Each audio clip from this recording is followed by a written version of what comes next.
Sit with your back erect.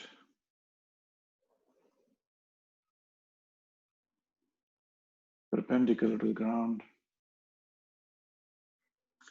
And relax your thighs. Relax your shoulders. Keep your back straight, neck straight.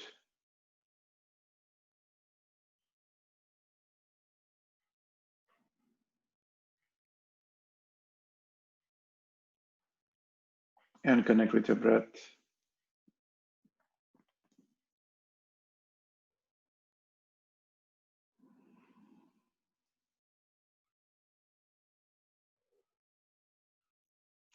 And observe the breath going in, the breath coming out.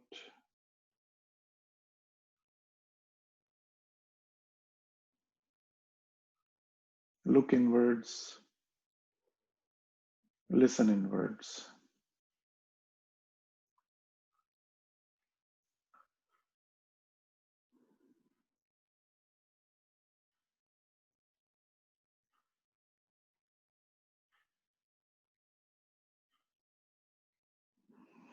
Take a deep breath. We'll say Omkar.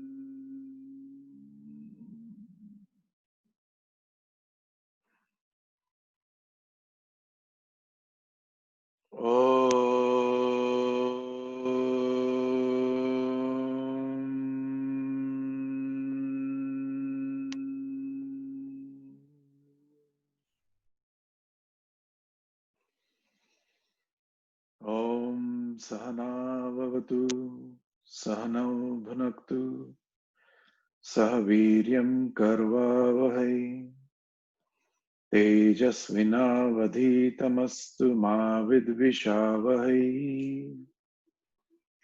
Om Shanti Shanti Shanti.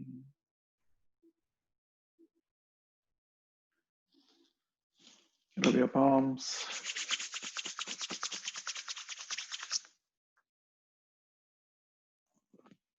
And look deep inside the Chidakash.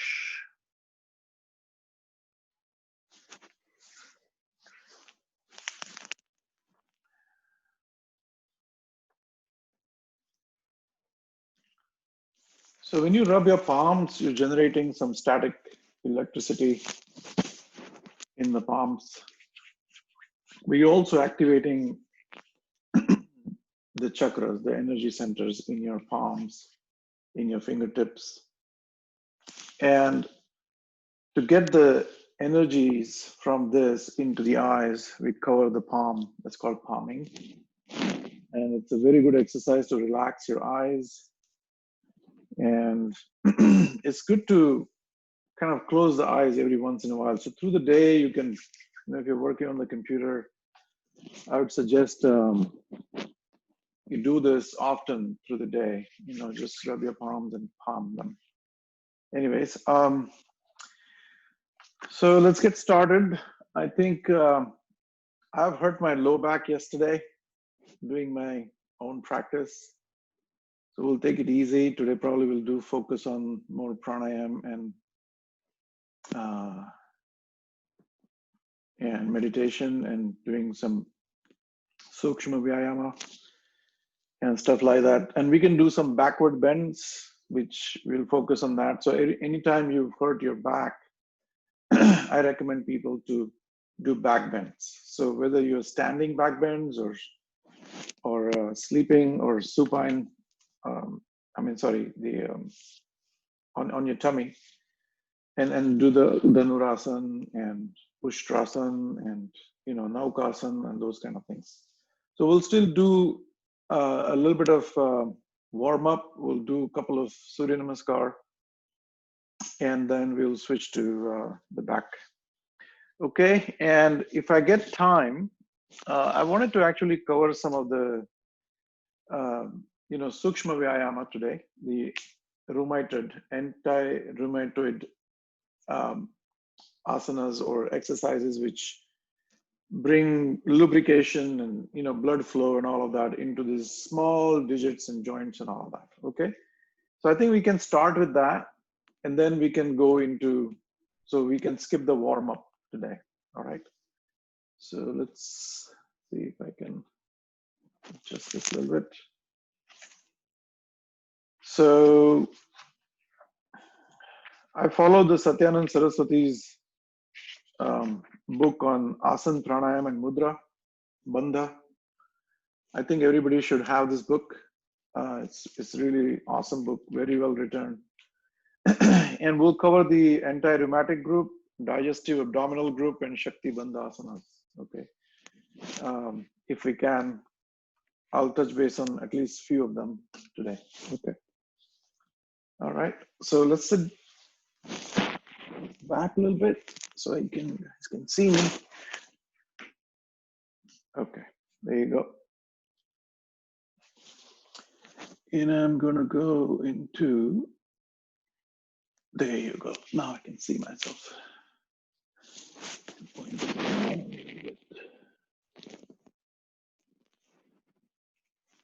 Okay, very good. So let's start with neck rotation. So you can sit comfortably in Vajrasan. Vajrasan is an amazing posture for meditating. You can do this any time of the day, whether you've eaten, whether you're not eaten, so it's very versatile kind of thing. Especially when you've had food. After food, if you sit in Vajrasan, it helps in digestion, it, instead of sitting in Padmasana or anything, you sit in Vajrasan, put your hands on the knees, just comfortably, close your eyes, and we'll do some Pranakarshan first.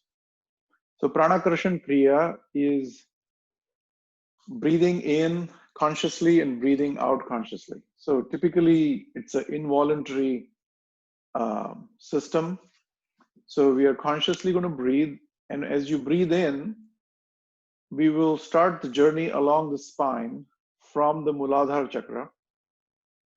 We'll come to Swadhisthana chakra, take a pause.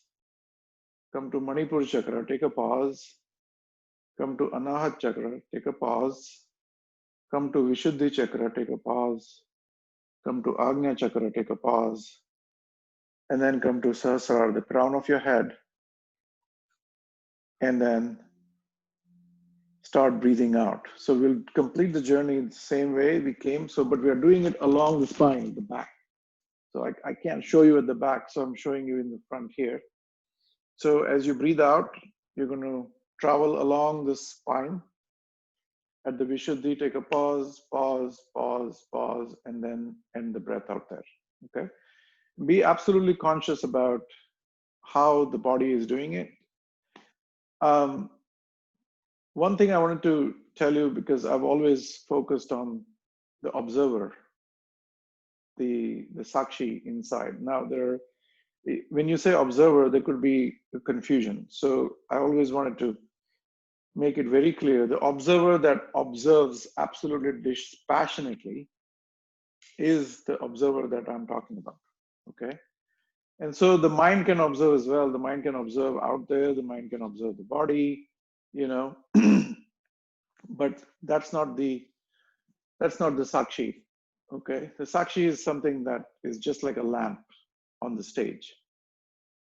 And that lamp never participates on what's going on in the stage. So whatever happens on our yoga stage, the Sakshi is the mere witnessing element to see what is happening with the mind and body system. Okay, so that's very clear, I hope. Okay, so let's close the eyes and then get into the Sakshi mode. So if we think that we are mind and body, then we are sansaric. Okay, If we think we are doing things, I'm moving my hands. If I think I'm doing all this, I'm samsaric. But with the witnessing element, if you observe that the mind body system is doing it on their own accord, using the energy of the sun and being observed by the witnessing element, then we are yogic, we are adhyatmic, we are um, whatever you want to call it. Okay, paramarthic, if you want to call that. Okay, so there are these two things that we have to constantly, so people always get confused with this thing. Like, so am I not the doer? Well, yeah, if you are the sansaric, then you are the doer. You do everything out there. You do stuff with your body and the mind, and you think you're doing it. You're the ones who went to the college, schools, universities, got all the degrees. But that's a sansaric version of us. And the journey of yoga is taking you into this other realm, the paramarthic yogic realm. Okay. So let's close the eyes and let's observe the breath. So as you go deep inside, you start from the Muladhara, focus all your energies on the Muladhara chakra. So the Muladhara chakra is something, they say that it is pointing downwards. It's an earth element. Elephant is the animal of this chakra. It has red color.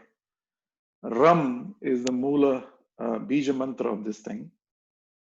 So I'm not well versed with the practices and the mantras and all that, but when I hear my wife chanting or my father-in-law or my father chanting Atharva Shirsha, there it says Muladhara Stitosi Nityam. Muladhara Stitosi Nityam. So that's why the elephant, it's a mantra for the Ganesha. Ganesha is the elephant. Elephant is Stitosi Nityam. So the Ganesha is grounded in the Muladhara chakra. The color is red and it's pointing downwards. And he likes the red flowers, as we all know. And Jasud, I'm forgetting names here, but hibiscus. He likes the hibiscus flower. So the Muladhara chakra is like the hibiscus flower pointing downwards. So you can imagine all this while you're breathing in, breathing out. And Muladhara Stitosi Nityam. So he's always there. He's Sthita, Tosi, Nityam, always. He's down there. Okay, so let's start with that. As you breathe in, you make a journey upwards. You say so, as you're saying so internally, not loud. You do that, come up, and you take these pauses as you're breathing in. And hum, when you're saying hum, you're making the journey backwards, all the way to Muladhara. So you're oscillating between the Sahasrara chakra and the Muladhara chakra. These two extremities, the polarities, are directly connected. So the energies basically travel from the Sahasrara all the way down to Muladhara. And then from Muladhara, they spread into other chakras and the bodies. Okay. So I'm sorry, I'm talking too much, but let's get started. So breathe in, conscious breathing.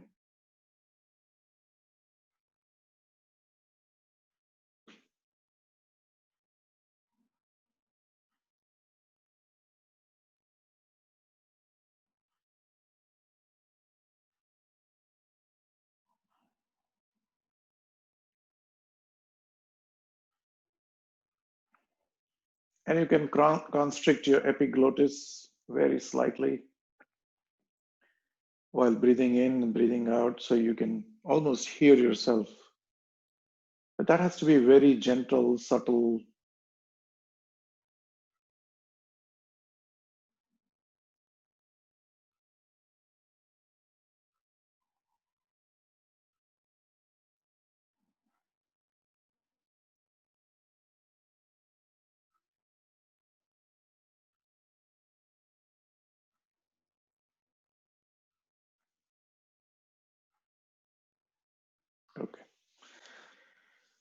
So now that we are well grounded, if you have a block, I suggest you sit on the block.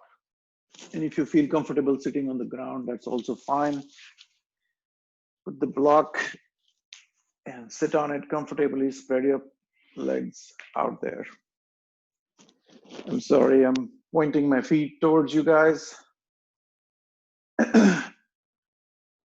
So let me move back a little bit. Okay. So we'll start with the toes. There are so many things in the body that the mind basically takes for granted. And the toes is the farthest point in the body. And we forget that. We disregard them, we kind of abuse them, we take them for granted. So we're going to just focus the energies out there, okay, our attention. So attention is an open-minded state of mind, okay? So concentration and attention, they're the two opposites. So we are just going to give attention to these, not concentration, but just attention, just basically internally just flow your energies out there and heal them. Think that you're healing your toes. So we'll start with the toes. And you can close your eyes if you wanted. I think if you close your eyes, sometimes it helps with focusing and, generally moving your energies towards that. So let's just start moving your toes. Start moving your toes up and down, and you can synchronize your breathing with that, okay? And if you want to sit relaxed at the back, Shitila Dandasana, it's okay. Or you can sit in proper Dandasana like this, perpendicular, it doesn't really matter. So start moving your toes and see if you can tighten them and relax. Tighten them and relax. Now you're going to just move the big toe and the other toes. And you can just move these, stimulate them.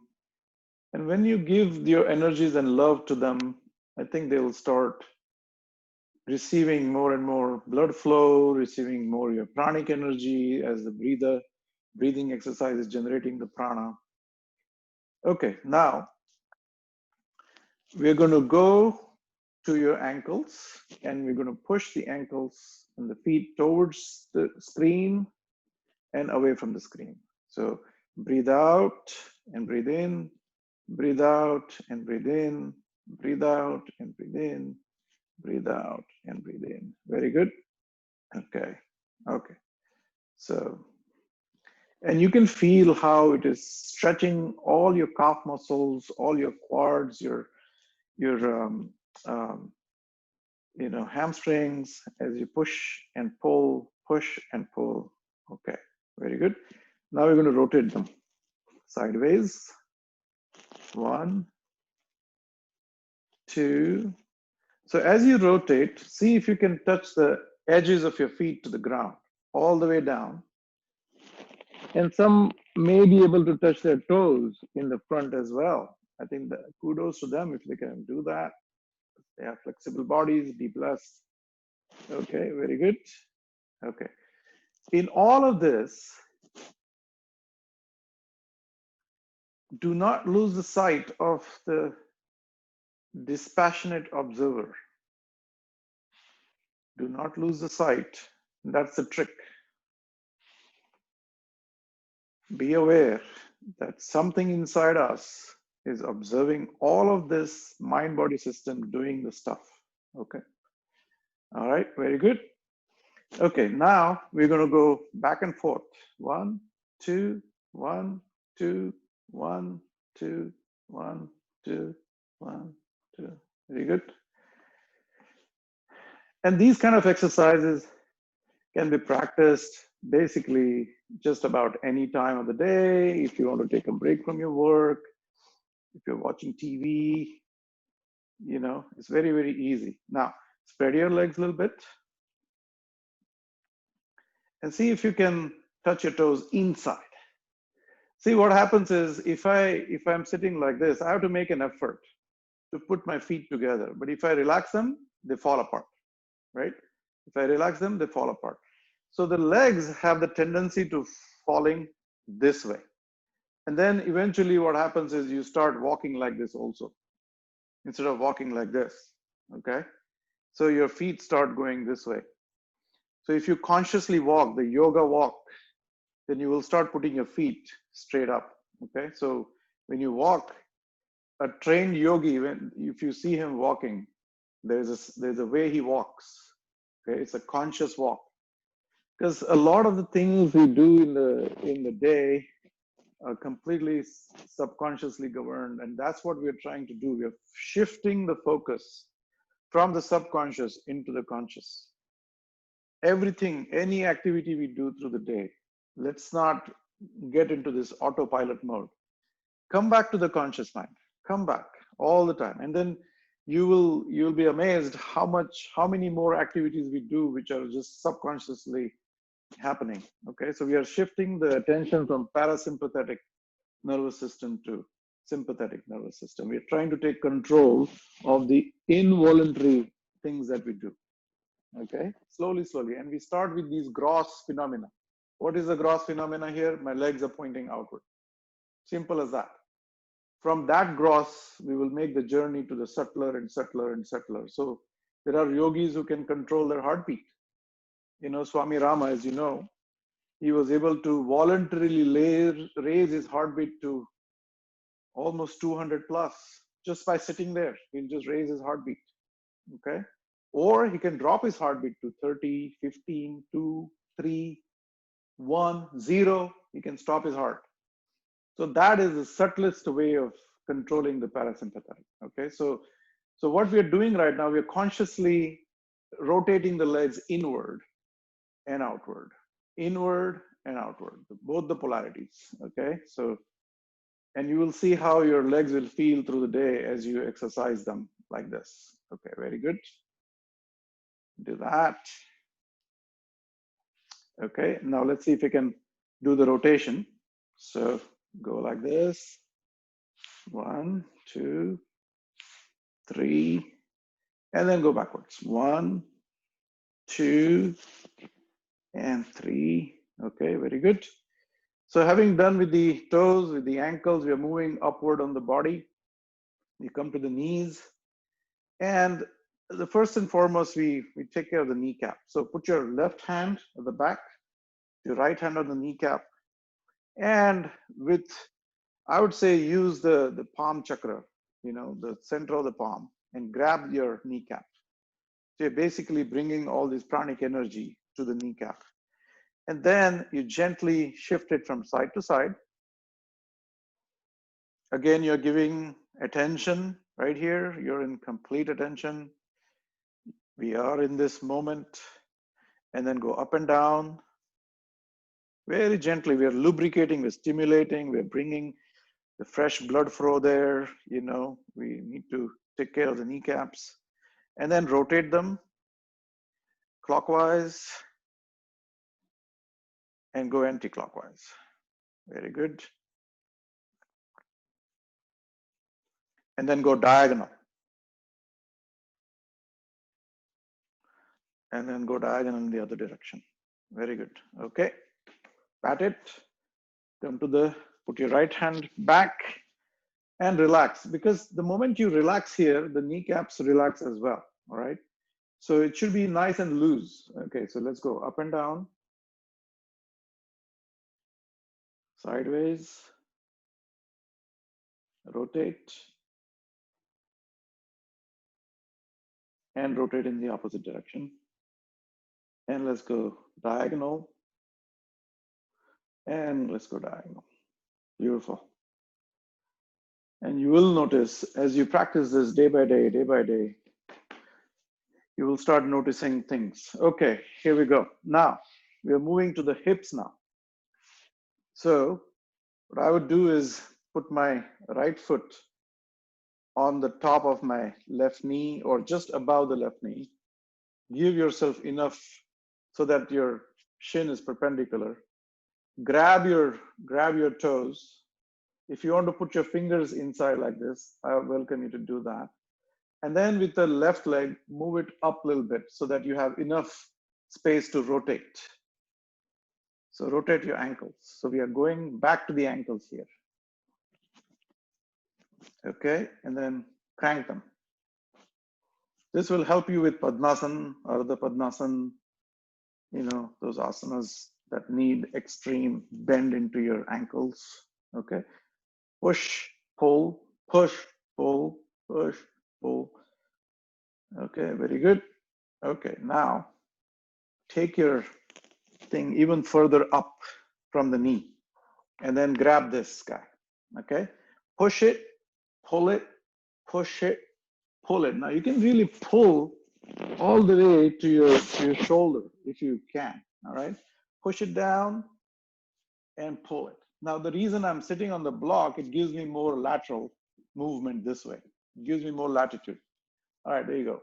So push, pull, push, pull, and you can also grab it with both hands and see if you can touch your nose to it. See if you can touch your nose. If you want to touch your chin, that's also fine. Whatever works for you. Okay, so what we are doing now, we are working with the hip joint. So it needs to loosen up so we can do Ardha Titli like this. Shake it, shake it, shake it, shake it. The other thing you want to do is rotate it. So imagine that you're drawing circles with your knee. So that is opening up. Now slowly, slowly we can make it bigger and bigger. So almost you can bring your thigh parallel like this and then push it down again. There you go. And then go the opposite way.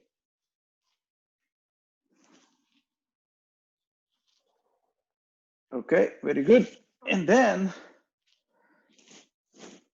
see if we can rock the baby. Okay, when you hold the baby, you can hold it here and hold it there and see if you can rock it like this. And the other option is you can completely put it here, and clasp your hands if you want to take it to a deeper position. And you rock it, rock the baby. And we're opening up the hips. That's what we're doing. Okay, very good. All right, put this leg aside. Take the left leg, do the same thing. And again, if you have any injuries, I have a little bit of injury on my left knee, so I'm a little bit more careful on my left leg. So let's start with cranking the foot. So with the right, move it up a little bit so you have enough space to crank it. 1, 2, 3, 4, 5, 1, 3, 4, and 5. Very good. Okay, push it, pull it, push it, pull it, push it, pull it, push it, pull it. Very nice.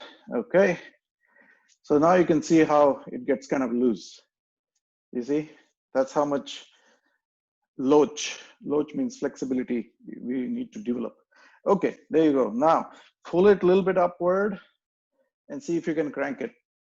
See, my left knee doesn't want to go that deep. That's okay. Slowly, slowly, you just observe. Again, this is not about physical exercise. It's about observation. So observe from within. Okay, now you can put both hands and pull towards you.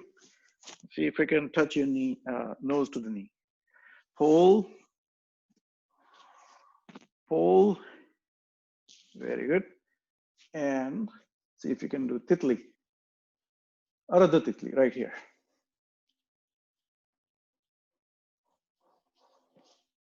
Very nice. Now, let's do, take your both feet together, pull them towards you.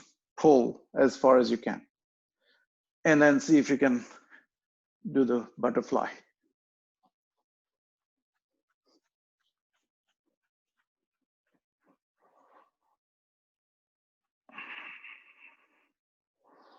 Okay, very good. Cross your feet. Okay, so I think part of our body is kind of warmed up. It's nice, it's loose. There's enough stimulation going on here. Now we're talking about the upper body. Now, we'll start with the lateral movement here. So grab your left knee, put your hand behind and twist.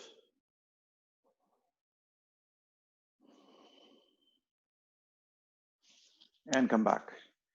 And then grab the right knee and twist. Breathing should be normal.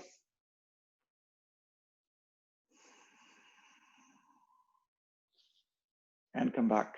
Now, switch your legs the opposite way.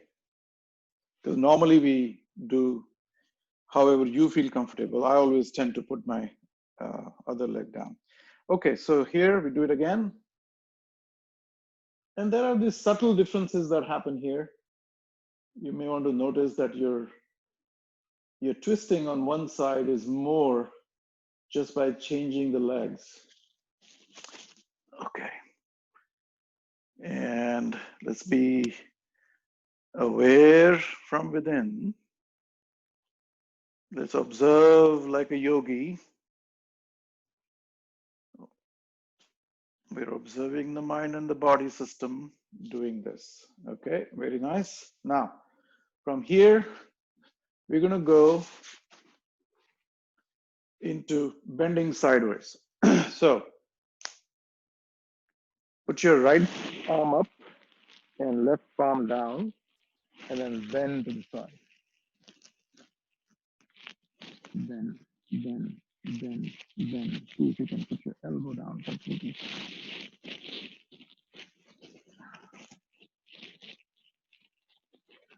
And stay there. It stimulates your lateral, your waist, the great flexibility for your spine. And then come up. Put your palm down. Raise the palm up. And bend to the left, to the right, I mean. Bend, bend, bend. And see if you can get your body in line with the hand. Always keep that alignment. And see if you can connect your biceps to the earlobes. And see if you can go down, down, down.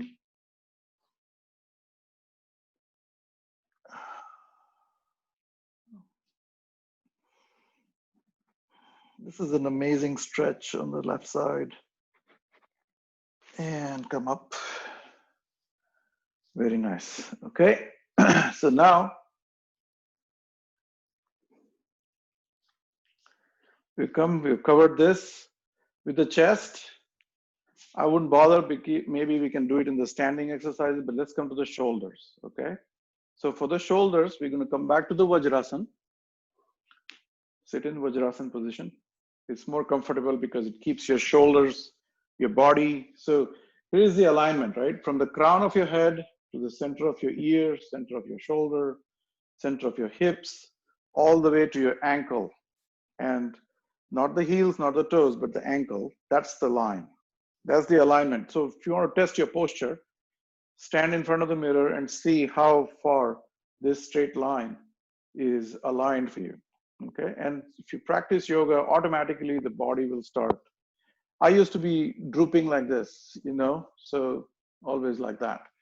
So I changed it by doing this thing. Now, when I say I changed it, I become the sansarik right there. So there's that subtle intellectual difference there that we have to be aware of. Okay. So we're coming to the shoulders. Put your left arm out and fold the fingers and put the thumb up like a thumbs up. It's called the Shikhar Mudra. And put the Shikhar Mudra downwards like this on your shoulder.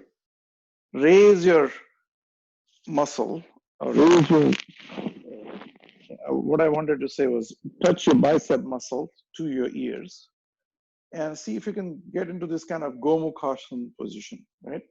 So Gomukhasana is almost like this with your hands tied at the back. So this is how you want to connect, and then go back and draw big circles with your tip of your forearm right here, okay, of your elbow.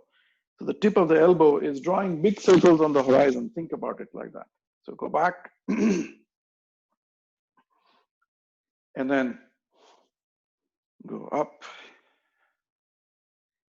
And you will feel that the closer you keep your bicep to the earlobe, all the back muscles here, the blade, the muscles in the blade, everything will get nicely pulled and stretched. Okay, now let's do the right side. Get into the Shikhar Mudra, put it on top, raise your arm so that the biceps connect to the earlobe, and then go down. 1, 2, 3, 4, and 5, and then the other side. 1, 2, 3, 4, and 5. Very good. Now, put your Shikhar Mudra back onto the shoulders, connect your elbows like this. And then go up. 1, 2, 3, 4, and 5. Very good. And then the opposite side. 1, 2, 3, 4, and 5. Very good. Now, having done that, there is one more exercise that I would like to introduce you, is to clasp your hands here and then put them on your Manipur chakra right here. Okay. And then with your hands, your elbows, put them against your torso tight like this. So nothing else is, everything is locked in position. And you're able to then move only the shoulder. 1, 2, 3, 4, 5. And then go 1, 2, 3, 4, and 5. See, nothing else kind of moves. I mean, yeah, there is some resultant movement because of the shoulder movement, so that the elbow is going to go up and down. But your hands are tight, your legs are tight, your back is straight, and your hands are here tight like this. Okay, go one more time on the left side now. 1, 2, 3, 4, 5. 1, 2, 3, 4, and 5. Very good. So that is the shoulder. Now you can also rotate. 1, 2, 3, 4, and 5. 1, 2, 3, 4, and 5. 1, 2, 3, 4, 5. 1, 2, 3, 4, and 5. Very good. This is wonderful. Now let's come to the neck. So neck has few mudras that I call it the Brahma mudras. So Brahma mudra 1, 2, and 3. We'll probably do all 3 of them. So the first one is to look entirely on the left side.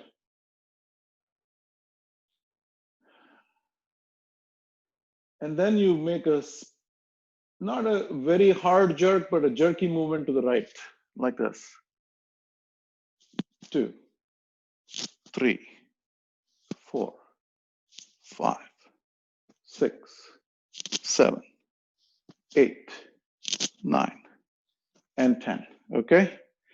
So that's the jerky movement. Now what we're going to do is we're going to move your head backward as though you're doing your Jalandhar Bandha, but not quite. You're not looking down, but you're trying to get your chin closer to your chest by moving your head this way.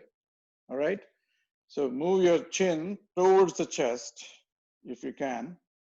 See, normally it's right here. So I'm going to push my chin back like this. So it will create a little bit of tightness in your neck. And then gently move to the left and gently move to the right with keeping that tension, that friction in. So this is a more subtler movement. So with the neck at the back, with the chin pushed.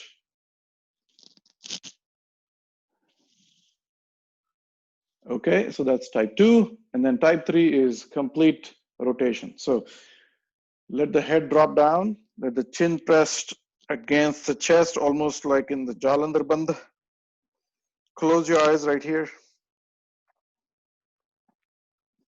And we are going to do rolling. So when it is rolling, think about there's a ball socket joint at the neck, at the back. From the ball, there's a shaft that comes out, and then the head is rotating on that shaft. That's what you're going to imagine in your head. Okay, it may or may not happen, but at least imagination helps sometimes. Okay, so let's do this.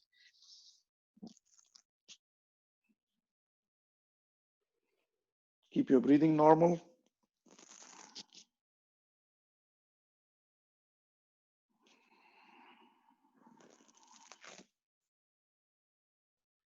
Don't raise your shoulders.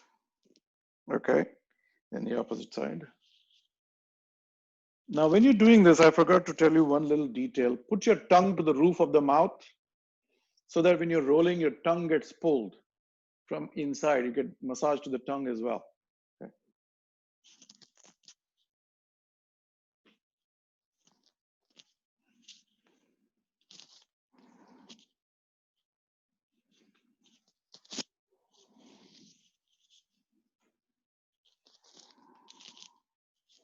Very nice. So we are done with the rheumatic group. So now we're going to get into the digestive group. So the digestive group is mostly going to be lying on your back. We'll get into Pavad Muktasan, Skandarasan, all kinds of back related exercises. Okay. So sleep on the back like that, or maybe I can turn this way. Okay, there you go.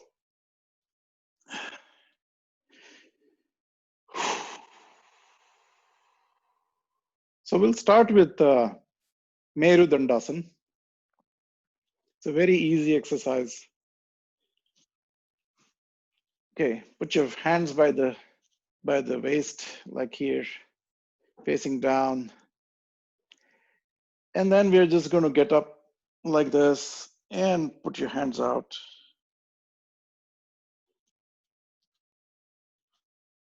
And see if you can do a chin lock right here. And relax. So these are also very, very helpful to the heart. Some people, some schools call them Hriday Stambhanasanas. Okay, so here we go.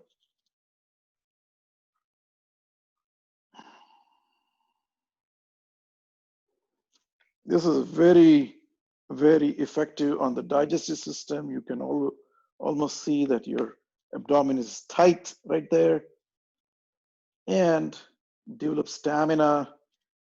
It improves the digestion, massages all the organs inside. It's a very simple thing. Now, we'll couple this with raising the left hand and the right foot.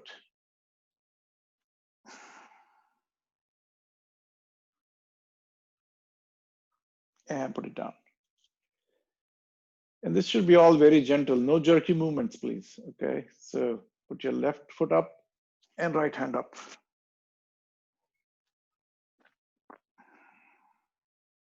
And put it down. Then we're going to do both the feet and both the hands.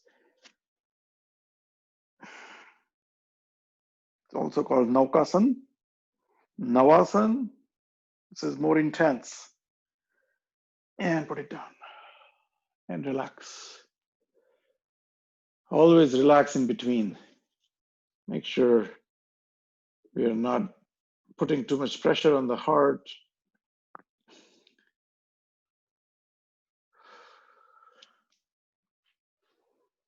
Again, one more time.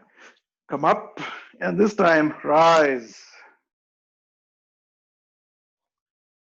Put your feet up, hands up. You can grab it like this if you don't feel comfortable. And gently put it down and come up again. And gently put it down and relax.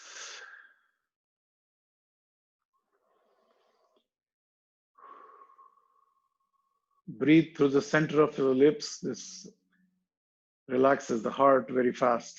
Okay. Now, you do some cycling. So let's try with 1 foot first. Raise the leg as far as you can, fold it and put it down. Put it up, fold it, and let it glide over the mat. So you're not really putting it down, okay? So it's the opposite way. 1.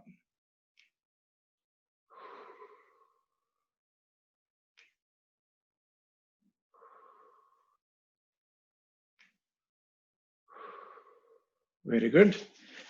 Let's do the left leg. Raise it up, fold it, glide it. Raise it, fold it, and glide it over the mat. Fold it and glide it. The opposite direction. Up and down. Up and down. Up and down. Okay, so I'm going to skip both the legs because of my low back. This is already intense on my back already. So, but if you want to do both the legs, you know, do the cycling, you're more than welcome to do that. I'm going to skip it. Okay.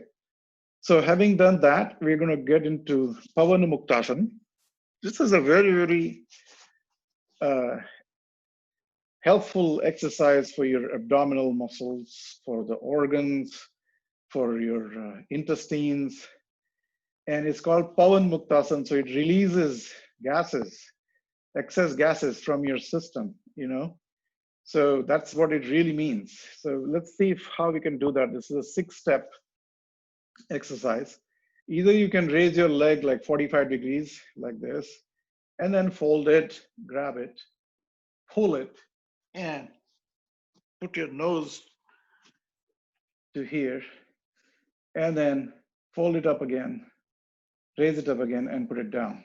Or you can take it a little bit intense, is just like what we were doing with the cycling just now.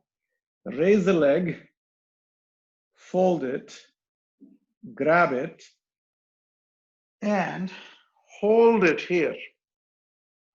1, 2, 3, 4, 5, 6, 7, 8, 9, 10, 11, 12, 13, 14, 15, 16, 17, 18, 19, 20.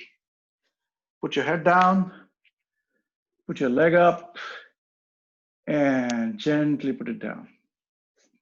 So this holding is extremely beneficial for what it does to your system in the abdomen. Okay, now let's go up again on the left side, up. See if you can get it all the way 90 degrees. You can do assisted pull like this if you can. Pull it, pull it, pull it, and then fold it down, grab it, and see if you can touch your nose. 1, 2, 3, 4, 5, 6, 7, 8, 9, 10, 11, 12, 13, 14, 15, 16, 17, 18, 19, and 20. Very good. You can almost feel the effect of it. And put it down and relax.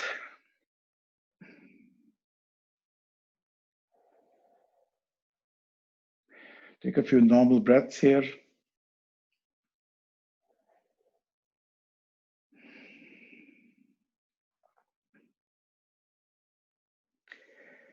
Very nice. Okay, now we're going to get into the backward bend a little bit. So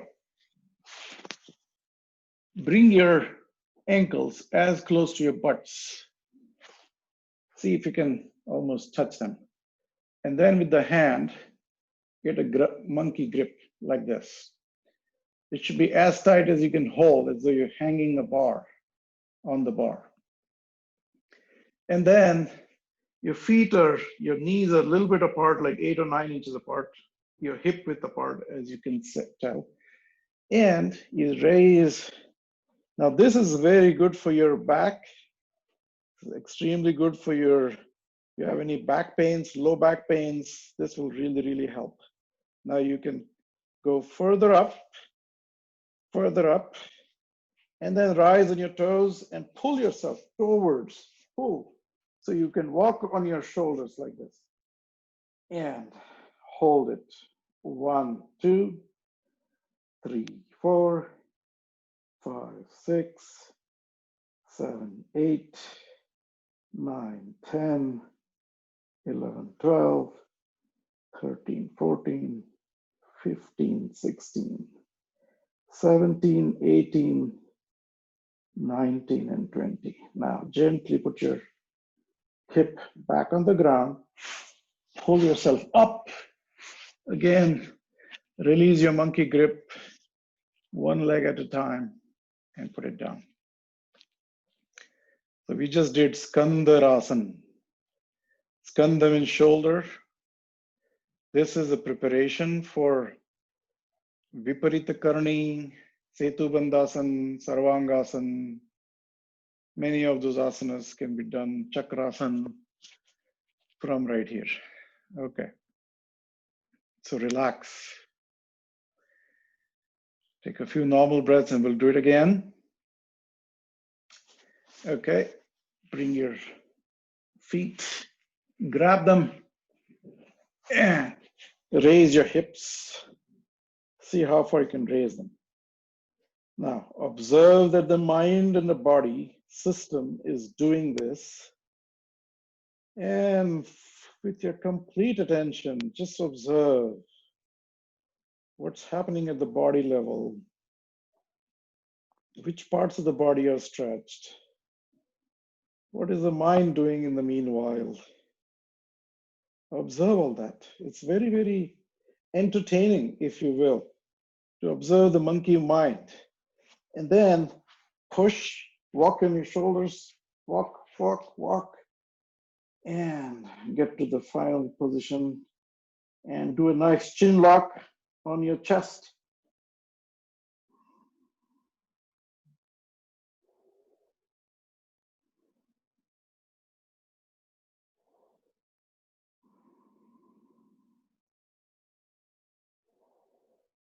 And gently release. Okay, very good. Relax.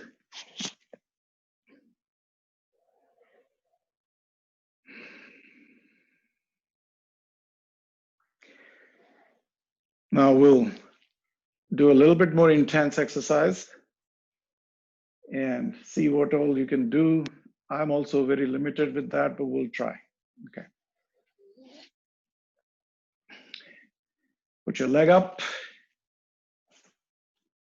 and grab it here and see if you can climb your leg. 1, 2, keep climbing, keep climbing. See if you can grab your big toe and see if you can hold it there. Now, the beauty of this is it doesn't hurt the back. When you're on the back, your back is relaxed. It's fully supported. So you hold it and see if you can grab it with your left hand and completely straighten it out and relax. And relax here. Come back to homeostasis a little bit. This can be intense pull. So put your left leg up, grab it, and see if you can climb. Climb, climb, climb, and then grab the toe with your left and hold it there.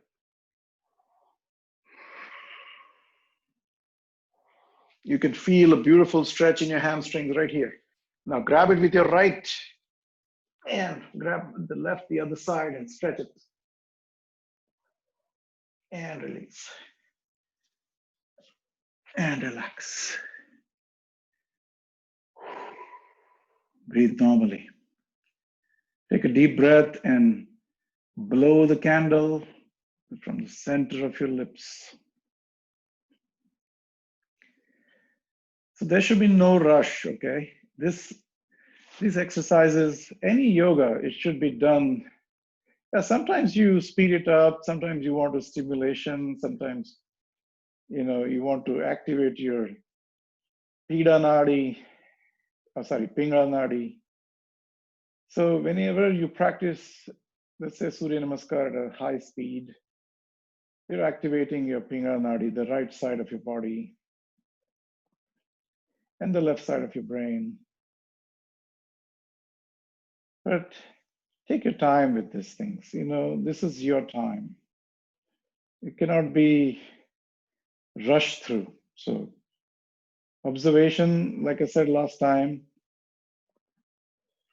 attention, observation, all of that needs a relaxed mind, relaxed, so that the complete attention can be given, okay? Alrighty, I think we're done with this group. We could do Utsit Padasana, that is one another thing, but we'll show you with one leg, not with both the legs. It's a very simple asana. So just put your hands by the side and gently lift your leg about 45 to 30 degrees. Point your toes outwards and hold it here. And then gently put it down. And raise the right leg.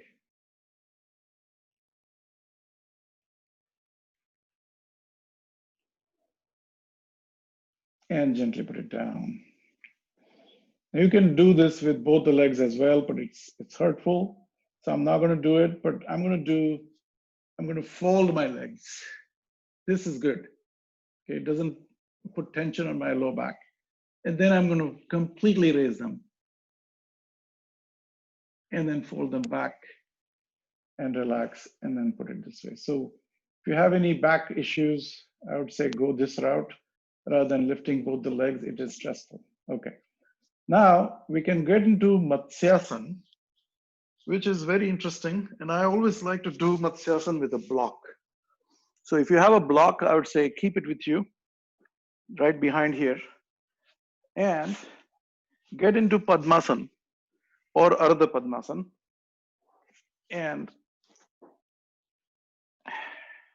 like this. Okay, I think I have enough space at the back.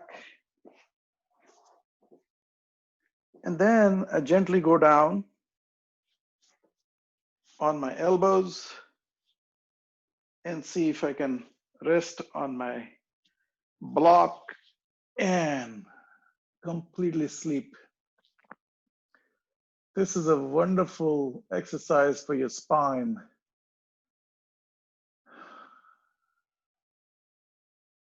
Very, very wonderful. Now, with both the hands, you can keep them here.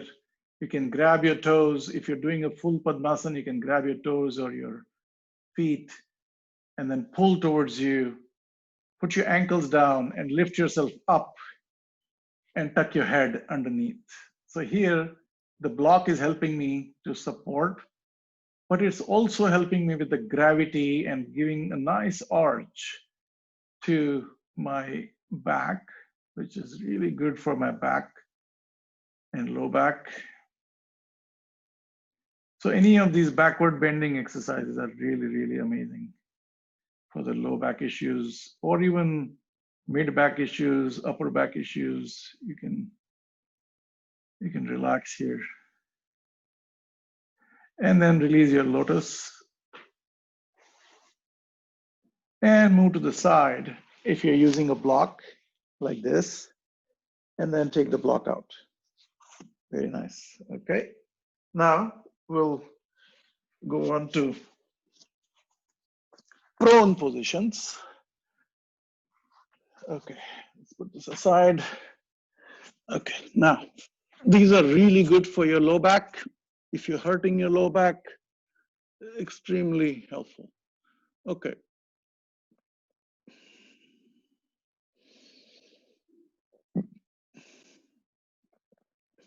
Put your hands by the side. And we're going into Bhujangasana right here.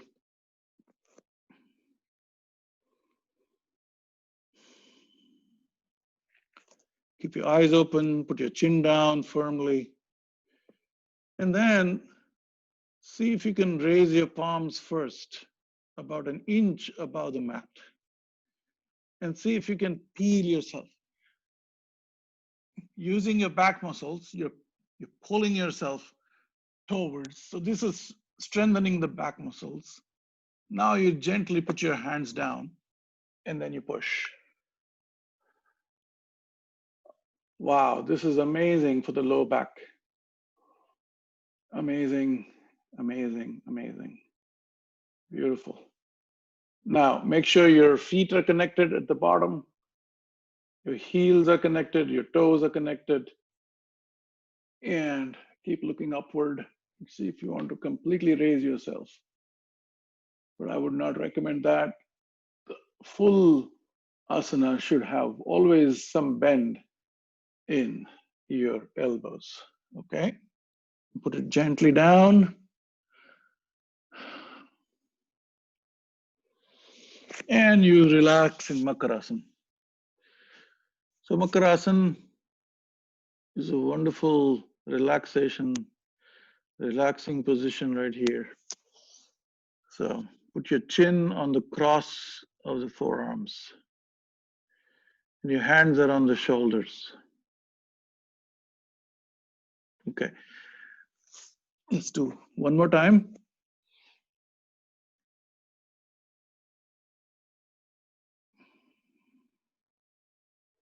And relax. Okay. Now grab. Let's go into Dhanurasana. Now, we did that Skandharasana first. This is the other version of Skandharasana, if you will, but in the opposite way, right? Last time we were on the back, now we are on the chest. So it's prone and supine.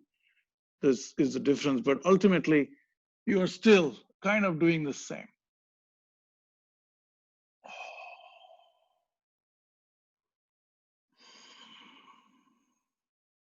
And kick with your legs. Nice. Now you have to be careful with back bends like these. These will invariably raise your heart rate, raise your blood pressure. So if you have any kind of ailments, chronic illnesses related to heart, blood pressure, I would stay away from any of these exercises. All these backward bends are really, really, really taxing. Okay, now can come to Sphinx position. Just put your both the hands like this. Your just below your shoulders is your thing, your elbows, and you look up. This is relaxing. This is great for your low back. And you can even read a book like this. You can watch TV if you wanted. And it's very wonderful. Feels really good. Okay. Now, having said that, we will come down and we will come to Chaturanga like this. So what you do is you put your both the palms by the side and curl your toes and lift your body just about an inch and then put it down. Entire body should be just on these four supports. So, and this will strengthen your shoulders, your biceps, your triceps, and then come to complete Dandasana like this. Okay. And then we come to position 9 of our Surya Namaskar. And this gives me a good stretch. It releases all the stress from my back.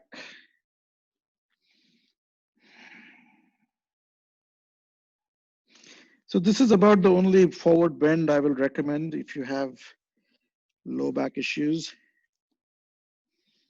because it's a supported position. Your hands are supporting.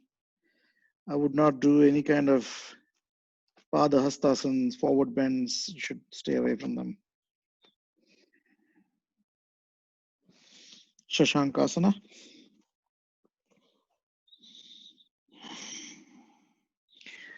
And come up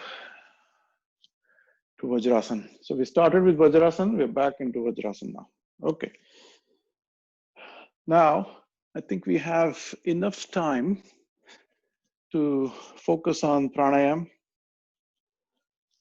and a little bit of meditation at the end. Okay. So last Sunday, we ran short of time for these things.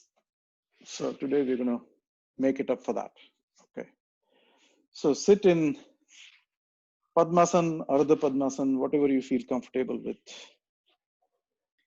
And tuck your left knee in your perineum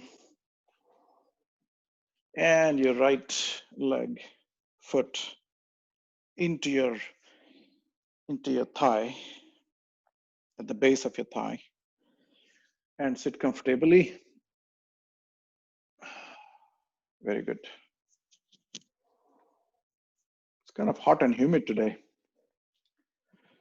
Okay, so today we'll do some pranayams. So before that, I want to show you a new technique of volunteer belching.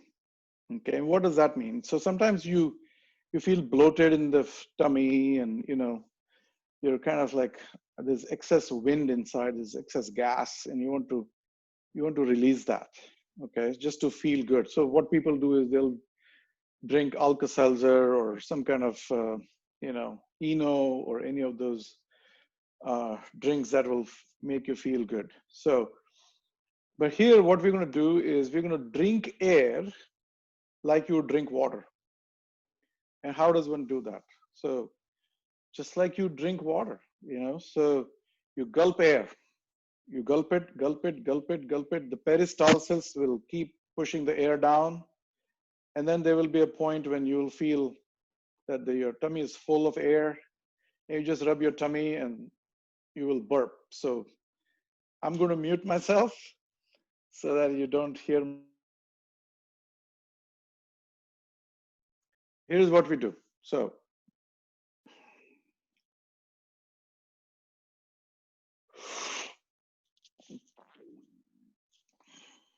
first round of air already went inside. So you take a big gulp and you just push it down, just like you eat food or drink water. That's how you just drink that air in. It is difficult in the beginning, but eventually, if you practice this enough, you will get the technique. So take air with your mouth. It's gone in my tummy already. Okay, let's do it one more time.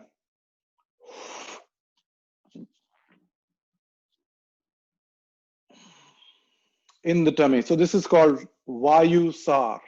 So we do the agnisara after this. Okay, so before that we do vayusara. So this is a new thing I'm introducing to the group. So do it again.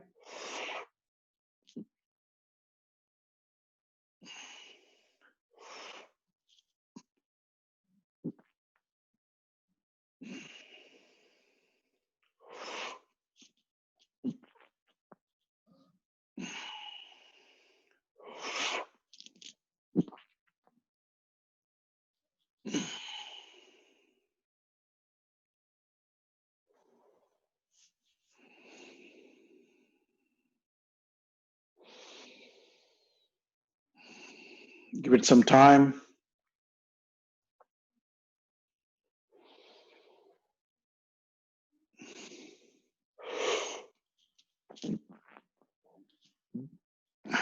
Okay, I've already burped once.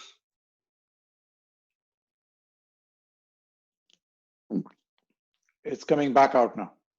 So this will release all the excessive gases from your tummy, and you will feel really amazing after a while. Okay, so practice this before you eaten anything. In the morning is the best time to do this.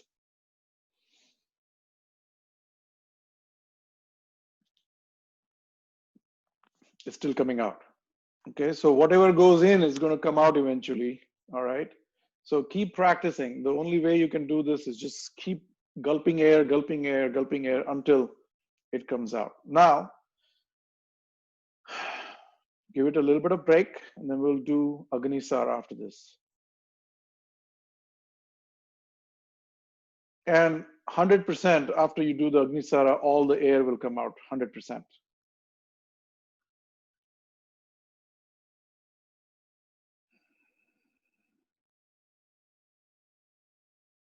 Okay, so the agnisara, I'm going to move back a little bit so you can see me completely. All right, and put this down a little bit. Oh, there you go. I burped. Okay. We sit in, again, Padmasan, Ardha Padmasan.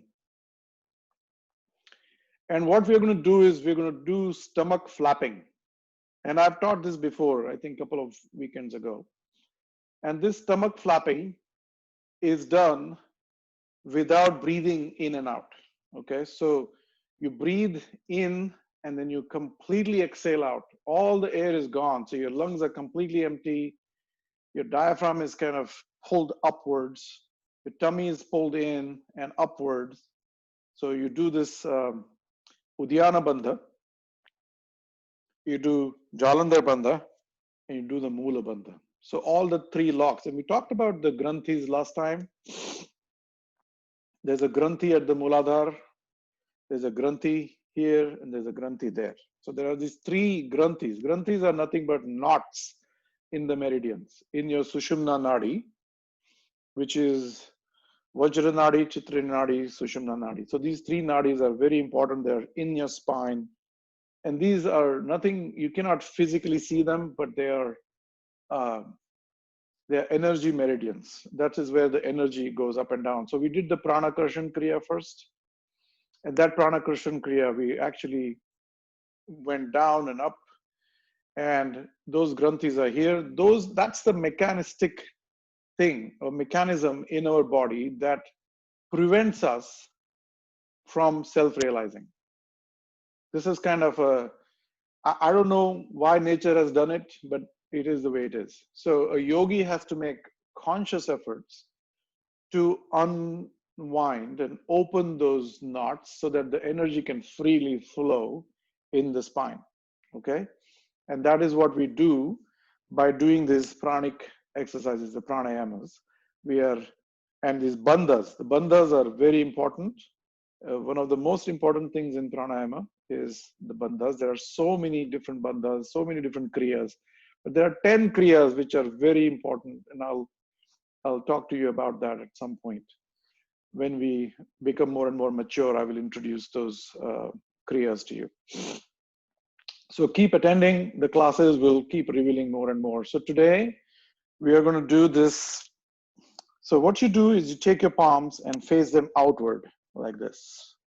So your fingers are facing you. Now there is nothing about this thing. It's just a matter that you're able to press your knees harder by doing this. Okay, if you try to do this, it's difficult. So you turn them inwards. So you exhale completely out, put the three chin locks, three locks, the Mahabandha as they call it. So these bandhas are basically working on the knots. You can imagine internally that you're working on the knots. There is Apana Vayu, Samana Vayu, and Udana Vayu and Prana Vayu. And then you have this Vayu that is all over your body, which is called the Vyam. All right. So there are these Vayus. Now these Vayus, do they really exist? I don't know. But in the yogic system, what we are doing is we are bringing the apana and the prana into the samana. So when you're doing this exercise, your attention should be at the Manipur chakra. All right. This is where the solar plexus is. This is where all the 72,000 meridians, the nadis, are focused here, right here at your belly button. Okay. So the Manipur chakra is very important as a physiological level, at the meridian level, energy levels. Yes, Sahasrara, of course, as the king of the chakras, but Agnya chakra right there, which is the command center, right? But this is what gives us the energy to focus and function in the world. So we say that I don't have the stomach to take it in anymore. This is where all these things have come up. So when people are upset, when people are very, very nervous, they develop colitis, they actually throw out food because they are super nervous. So what's happening? Your Manipur chakra is spinning at a full speed, and it doesn't let anything to be in the tummy anymore. So I cannot stomach it anymore. That's what people say. That's the phrase came from. So that's what this is. This is the generator, the power generator. So we are working on that. This is where all the vital organs are. So we fine tune them. You make sure that all these organs are working. This will release any constipation issues, any menstrual issues, any seminal issues. All of that health is restored by doing agnisara. Okay. So think about all that, but then there are psychic benefits also. What are the psychic benefits? You're working on these vayus, like I explained. Okay, samana, prana, udana, apana, and the vyana. All these vayus are getting conditioned to function at the peak. Okay, here we go. I've said enough. So you do that, and then you pull your tummy in as though the tummy is going and hitting your back spine, your spinal column. You pull it in as far as you can, and then you throw it out. You release it. Pull it in, release it. Pull it in, release it. Now you're not breathing in this thing. Your chin lock is here, your mula bandha is locked, and you just flap the tummy without breathing. Initially, it can be difficult, but eventually we'll get it. Okay, I'm not there yet. I'm still practicing to kind of do this very, very smoothly. So how many strokes are recommended? 40 strokes. After 40 strokes, you should stop and then breathe in fully, and you will run out of breath at the time it is already 40. So don't even try to go to 40 right now. Let's start with 15 strokes or 20 strokes, wherever you feel comfortable. We'll do 3 rounds of this. Okay. So you can, for those who have never done this, please observe, and we can go from there. Okay. So, all right. Here we go. Exhale. So I won't be able to talk when I'm doing this, so you can observe this. Exhale fully.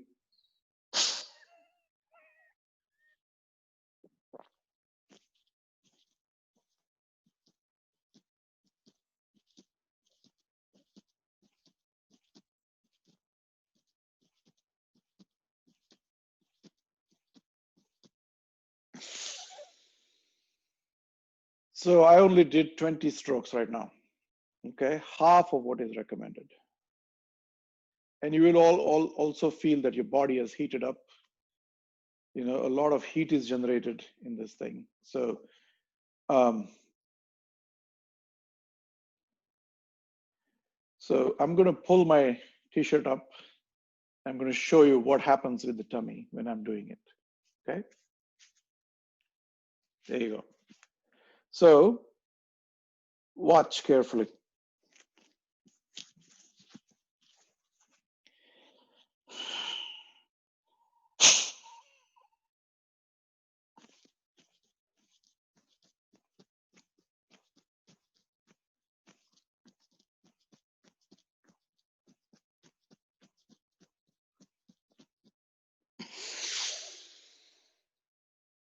And you take a deep breath and let that breath settle in your tummy. And gently release.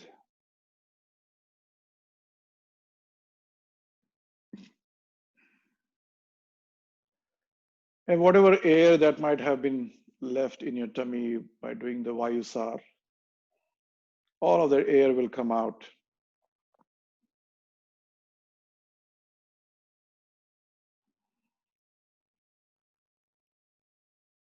We'll do last round. One more. Let's get into position. And you can keep your eyes open, it doesn't matter.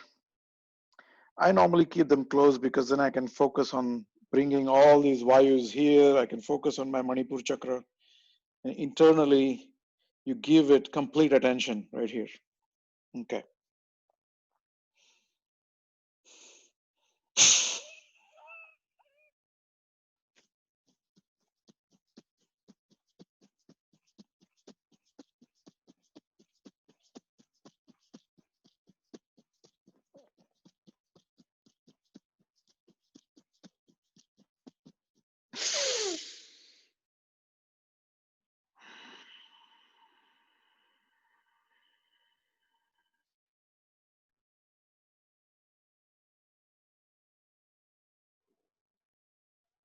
Take a deep breath.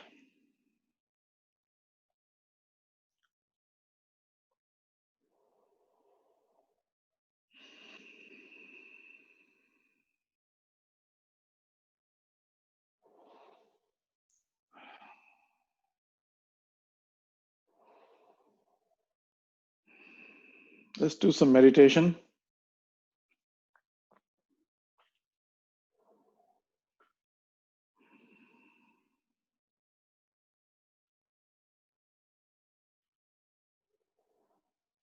So you will realize that doing the agnisara also arrests the thinking process. Your left brain chattering will go down. And all the pranayams are designed to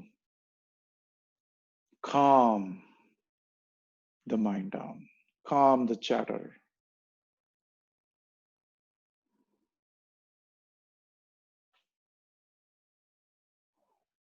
And bring your attention to the breathing.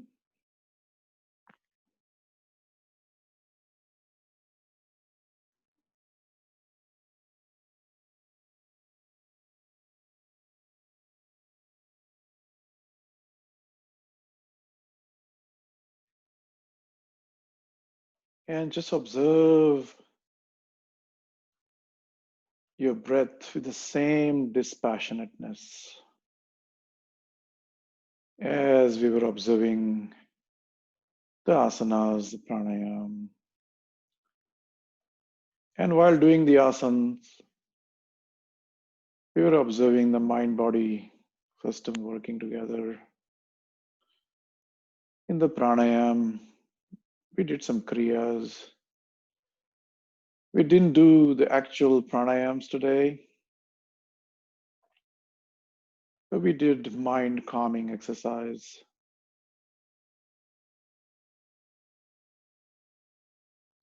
And now the body is quiet. It's just rock still. And the mind has nothing better to do, so it will start wandering. Cannot instruct the body anymore.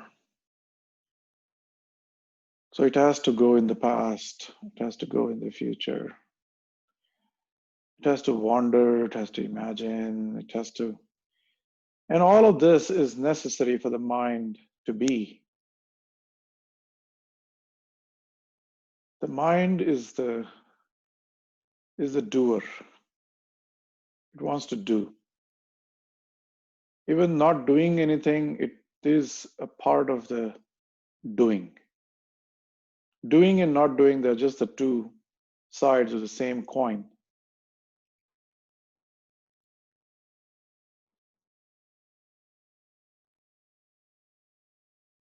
So when we do something, somebody is doing it. When we not do something, somebody is not doing it. So it's just the same entity which is taking us on a ride. And so we dispassionately observe. Observe the mind, observe the breathing going in. All the body now doing is breathing in, breathing out. And it is doing all the involuntary functions. All of that is happening on its own accord. The mind doesn't do it. So all the doing is taken away from the body.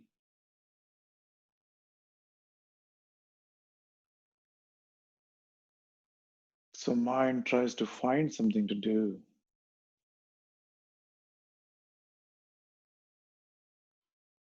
And if it cannot find something to do, it will find something to think upon.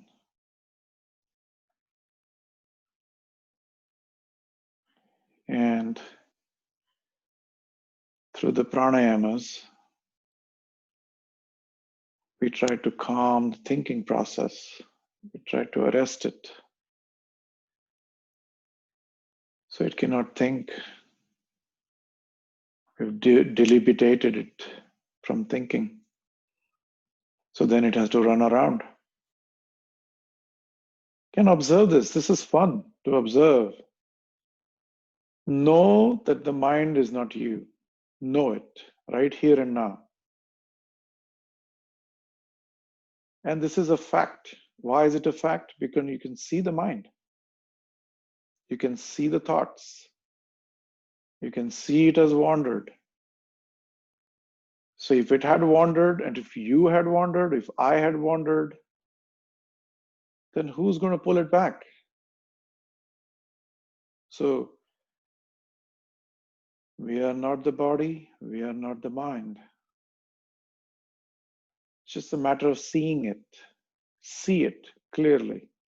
Here and now, you can see it. And then there is presence. In all of this, there is a continuous presence of something, an entity that is observing dispassionately. It has its presence. You can feel that presence. It is intelligent, but it can also self-feel itself. Sounds weird, but it is swa-samvedya. Sounds Sfuradatma Tattvam. That's what Shankaracharya said. Sounds Sfuradat. It doesn't need any external force to be sfurad, to be dynamic, to be erupting with energy. It's like a volcano. It just keeps on erupting energy that feeds us all. It feeds the sun, feeds those galaxies, feeds those stars. Sounds Sfuradatta Tatmam. Tattva. Tattva is that element that Shankaracharya is describing.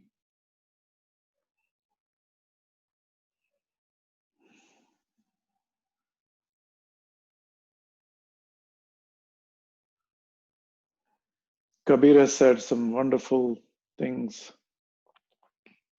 One that comes to me right now. मैं हूं तो हरि नाही, हरि है तो मैं नाही. प्रेम गली अति साकरी, ता में दो न समाए.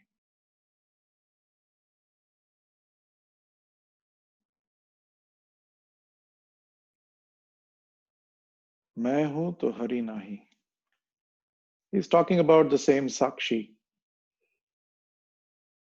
the same Tattva. So if I exist, then the element doesn't exist. If the element exists, I don't exist. It's a little jatil to understand, it's a little complicated, but it's very simple at the same time. Some simple things are so simple, they sound complicated. They sound paradoxical.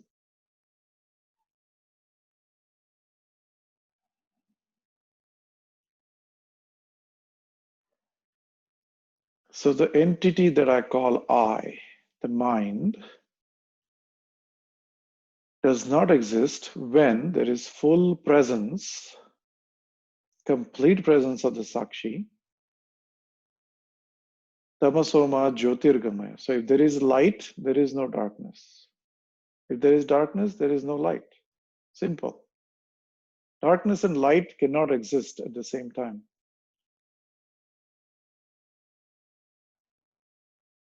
I'm not talking about shadows. You see what I'm saying? Darkness is nothing but absence of light. Mind is nothing but absence of presence.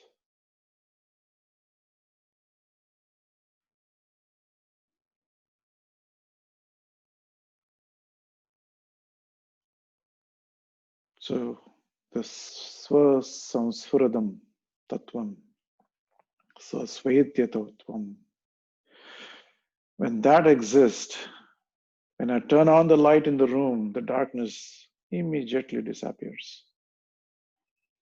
So when I reside in myself, in the self, in that presence, when I sit at the center of the circle, I observe the periphery.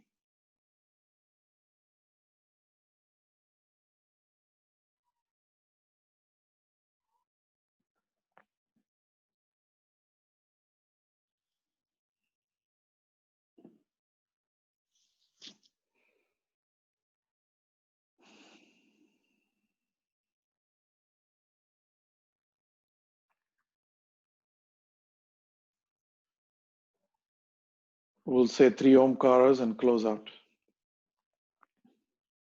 Take a deep breath. And even in the omkar, pay attention to the hum that happens inside us. That hum is that primordial sound of the universe, the hum. So observe that when you're saying Om, the vibrations are happening, all of that, but beneath that, there's this undercurrent of humming. Let's place our attention on the humming today. Take a deep breath.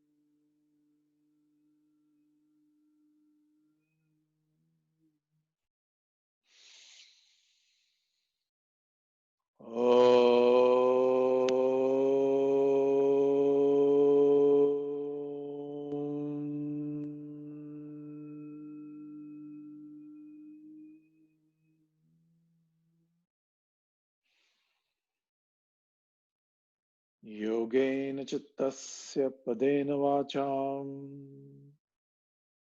malam sharirasya cha vaidyakena yopakarotam pravaram muninam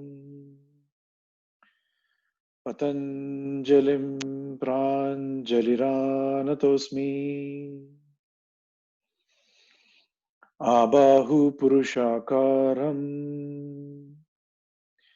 Shankha Chakra Siddharinam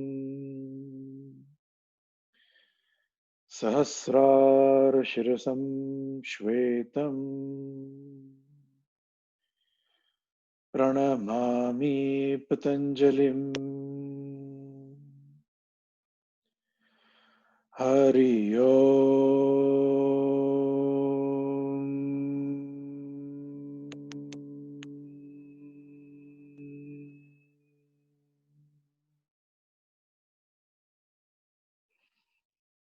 Rub your palms.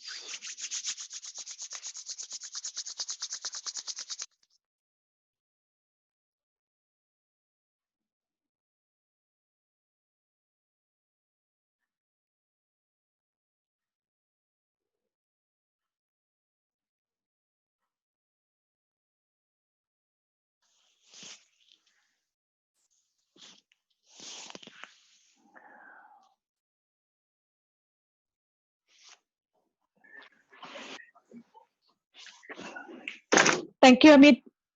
Very nice Thank class. you. Really enjoyed Thank it. you. Thank Yeah, you. today I took it easy a little bit. I just didn't want to exert Yes, back, and sometimes you get carried away. Thank you. right. That's true. It was Take care. excellent. It was Okay, very